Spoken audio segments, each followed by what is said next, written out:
Сәлем балақай, бүгін біз түстер мен жемістерді үйренеміз. Қызыл алма, қандай түс? Қызыл, қандай жеміс? Алма.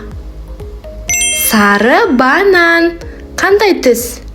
Сары, қандай жеміс? Банан. Жасыл жүзім, қандай түс? Жасыл, қандай жеміс? Жүзім. Көкжидек, қандай түс? Көк, қандай жеміс? Көкжидек.